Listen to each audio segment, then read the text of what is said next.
Winter highways hit different. Anyone who has ever driven down a frozen road at 1 in the morning knows the exact atmosphere. Too quiet, too empty, too still. Even when your heater is blasting, the cold feels like it slips through the vents and settles into your bones.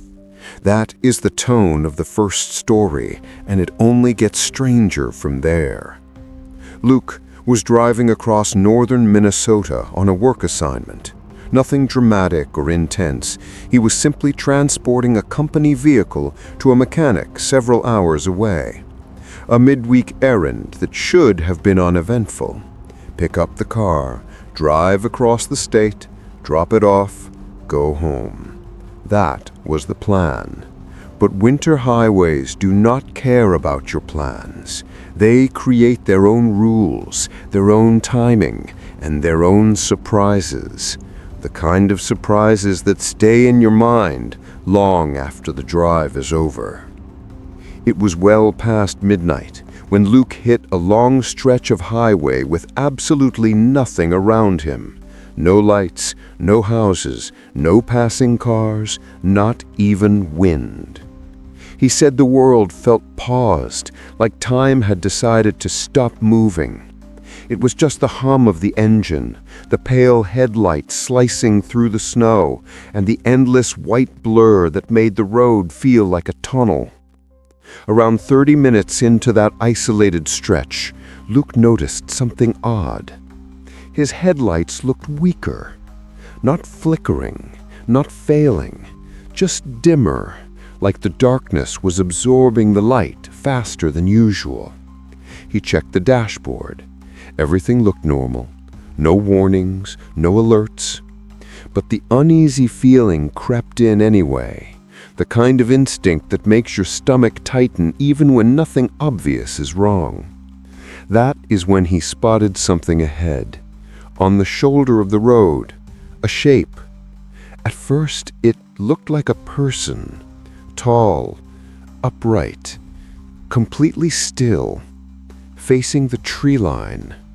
Luke slowed down slightly, but he did not stop. He had seen enough winter horror stories to know that you do not roll your window down for a stranger on a frozen highway with no cell service. Still, he could not help staring at it as he got closer. Something about it held his eyes. Once he passed it, the unease turned into something sharper. The proportions were wrong. The legs were long in a way that looked unnatural. The arms hung lower than they should, and the head was tilted at a deep angle, as if the figure was listening for something faint and distant. Luke's heart pounded so hard he could hear it over the tires.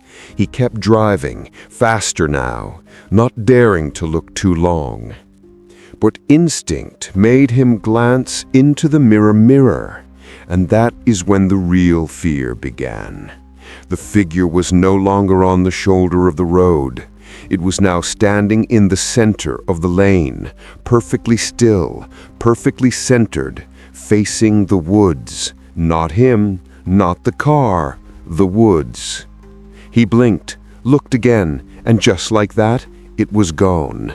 No footprints in the snow, no marks, nothing. Just an empty stretch of frozen highway, clean and untouched. Luke accelerated without thinking. He did not care about black ice or the risk of sliding. He just wanted distance. Something about that figure felt wrong in a way he could not explain. Then, the radio switched. He did not touch it. It switched itself from Bluetooth to FM. No station, only static, loud static, sharp and uneven. He reached for the controls and tried to turn it off, but the buttons did not respond. The static grew louder, rising and falling like something was breathing into the speaker. That is when he heard it. A sound under the static, slow, uneven breathing that did not match his.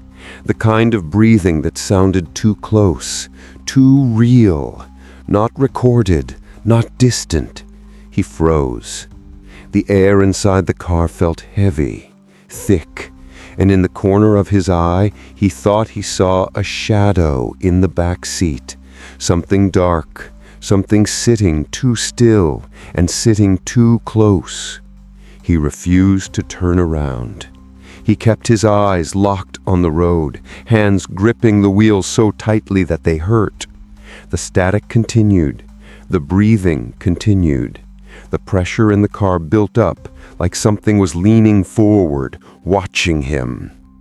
Finally, after what felt like forever, he saw a lit exit ahead, the glow of gas station signs, the kind of normal light that instantly makes you breathe easier. The moment his tires hit the exit ramp, everything changed at once. The radio shut off, the interior lights went back to normal, the heavy pressure in the car vanished, like someone had stepped out and closed the door behind them. Luke pulled into the gas station and sat there for several minutes, trying to breathe. His hands were shaking, his pulse was still racing. He looked into the back seat. There was nothing there, just empty seats and cold air.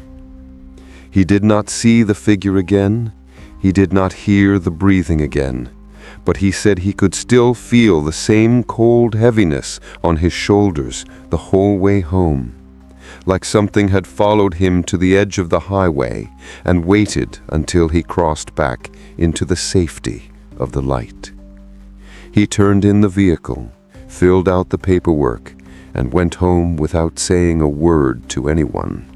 But from that night forward, he refused to take any winter highway delivery routes. He said it was not worth the risk. He said the road felt different now, like something unseen was still out there, watching the snow, listening.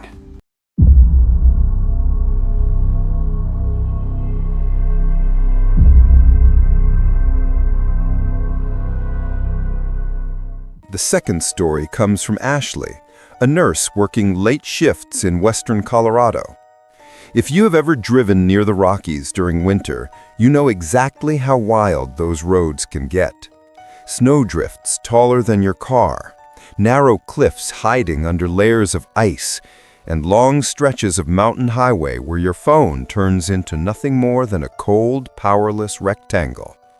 When winter hits those mountains, you are pretty much on your own. Ashley finished her shift just before 2 in the morning. It had been a long night full of non-stop patience, paperwork, and exhaustion that made her eyes burn. All she wanted was to get home, take a hot shower, and fall into bed.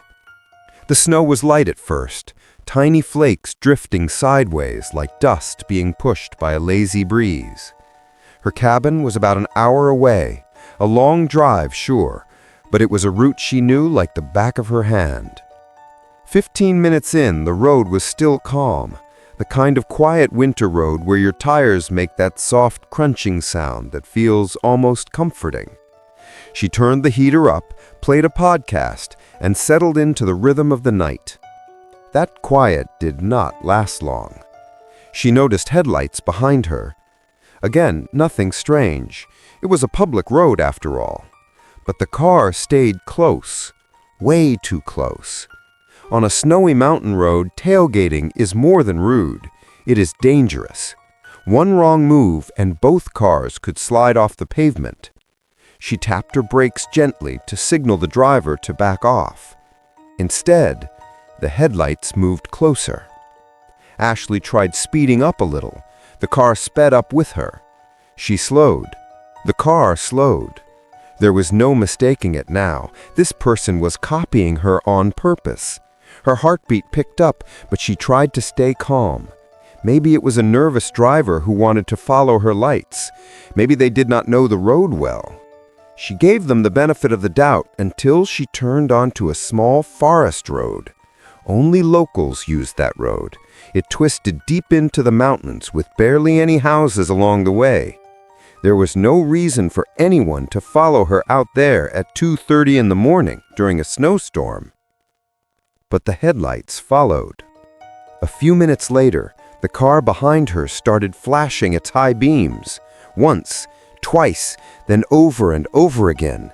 Bright bursts of white light reflecting off the snow and bouncing inside her cabin.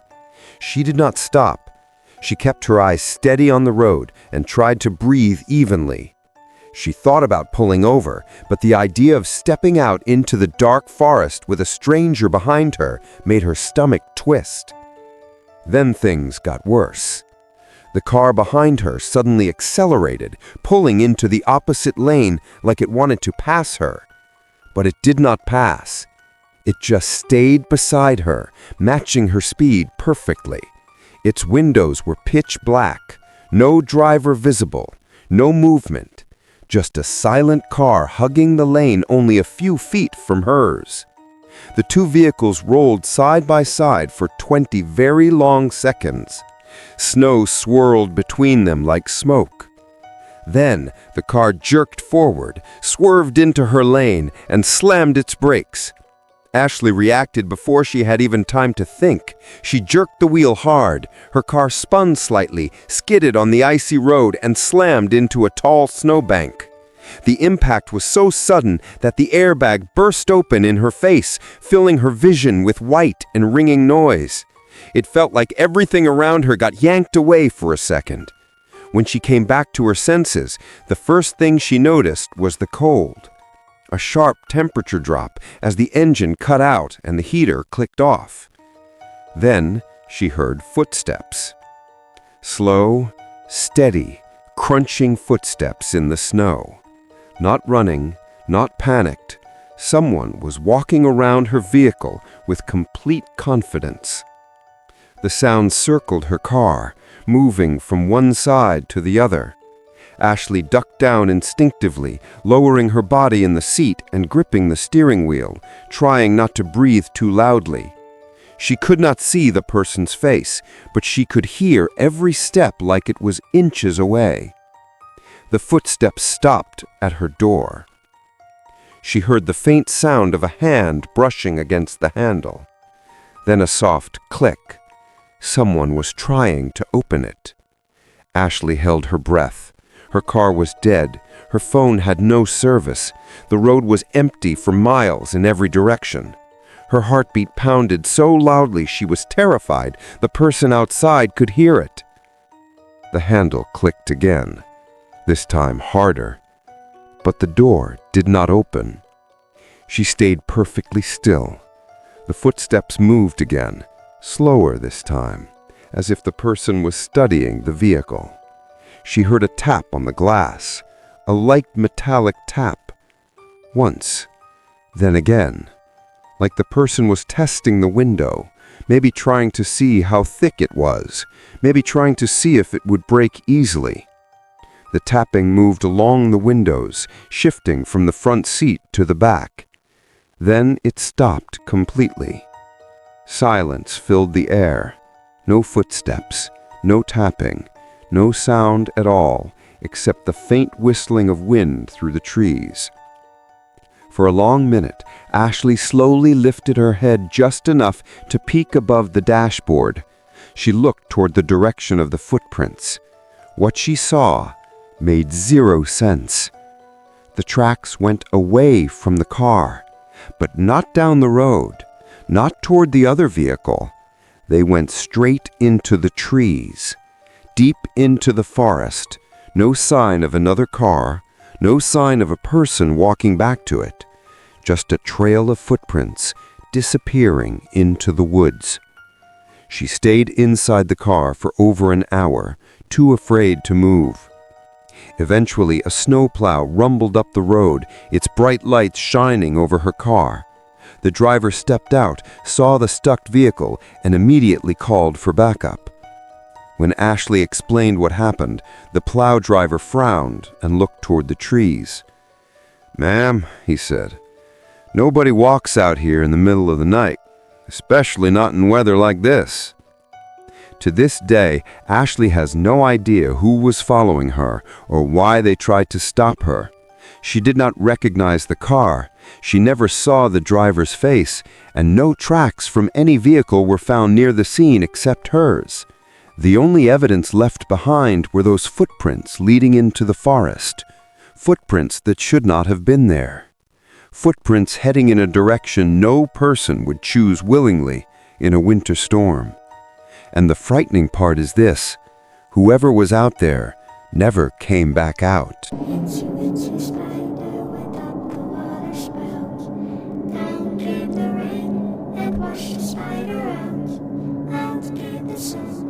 The last story comes from Ethan, a tow truck operator from upstate New York. Winter is basically his peak season. Spun-out cars, frozen engines, people stranded on the shoulder with panic in their eyes. He's used to all of it. But there was one call last January that he still refuses to talk about unless someone asks him directly. And even then, he keeps it short.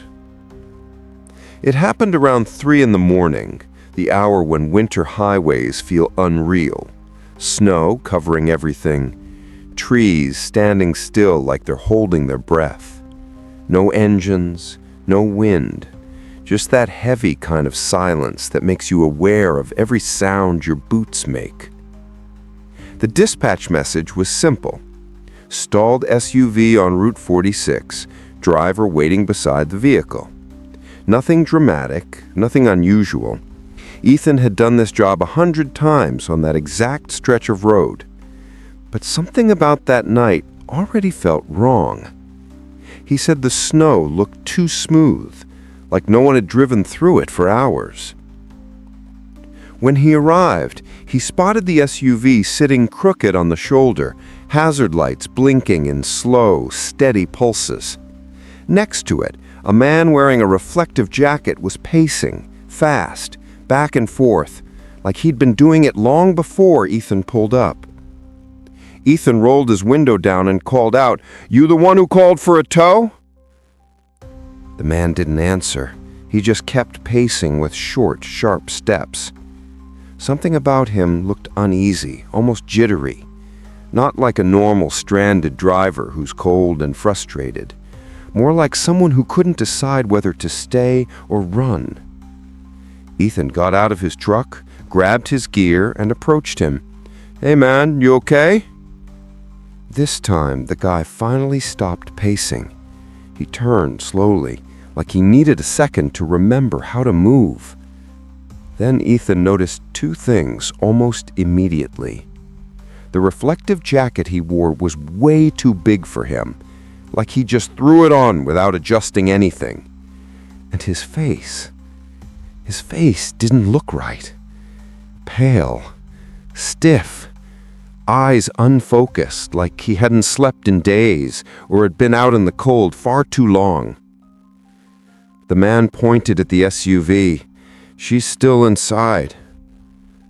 Ethan paused. That sentence didn't sound normal. "Who's inside?" "The woman," the man said. "She won't talk to me anymore." He didn't sound scared or upset.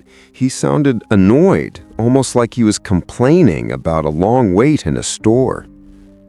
Ethan walked to the SUV and shined his flashlight through the driver's side window. The seats were empty. No woman, no bags, no footprints in the snow showing someone had walked away, nothing that suggested there had ever been a second person. He turned to tell the guy this, only to see the man was suddenly standing way closer than before, just a few feet away, his eyes locked on Ethan's, unblinking. Strange, calm, but unsettling in a way Ethan still can't fully explain. "She won't talk to me," the man said again, softer this time. Ethan tried to keep his voice steady. "Look, I'm gonna radio this in. Just stay right there while I check a few things." He backed up toward his tow truck, not wanting to break eye contact, but needing distance. And for a moment, everything was quiet again. No pacing, no talking, Just that heavy winter silence that makes you aware of every sound your boots make. When Ethan turned around to reach his radio, he heard nothing. No footsteps, no rustle of clothes, no breath. He turned back. The man was gone. Just gone, like he'd been erased from the road. Ethan scanned the entire shoulder with his flashlight, calling out, "Hello, sir?" But the beam only hit snow, trees, and the empty SUV. No movement, no sound, and no tracks in the snow. Nothing to show where the man could have gone. Then Ethan noticed something near the guardrail, something partly buried in the snow. He approached slowly and saw it was the reflective jacket the man had been wearing. But up close, he realized it wasn't a standard roadside jacket. It was an emergency responder jacket, the type worn by firefighters in the county. Confused and uneasy, Ethan finished towing the SUV back to the station. When he handed over the plates and the incident details, the officer on duty scanned the information, frowned, and said, "This SUV crashed on Route 46 2 winters ago. A couple were driving through a storm. They didn't make it." Ethan felt his stomach drop. A couple? Yeah, the husband was the one trying to get help. Fire department found him near the shoulder, wearing one of their jackets someone had dropped earlier at the scene. Ethan didn't say anything. He didn't have to. Because the description the officer read out loud matched the man he had spoken to on the highway. The same height, same hair, same jacket, same spot where the crash happened. The officer continued flipping through the report, not noticing how pale Ethan had gotten. "Strangest part," the officer said, "the SUV was supposed to be scrapped, but somehow the paperwork got messed up. Been sitting in a storage lot for months. No idea how it ended up back on the road." Ethan didn't sleep for almost 2 days. He kept replaying the moment the man vanished, the empty snow, the jacket lying by the guardrail. He said it made him feel like the past and present had overlapped for a second, like he'd been pulled into someone else's unfinished moment. Now he refuses to take solo calls on winter highways. If dispatch tries to send him alone, he says no, every time. Because once you talk to someone who shouldn't be standing on the side of a frozen road at 3 in the morning, you never want to be out there by yourself again.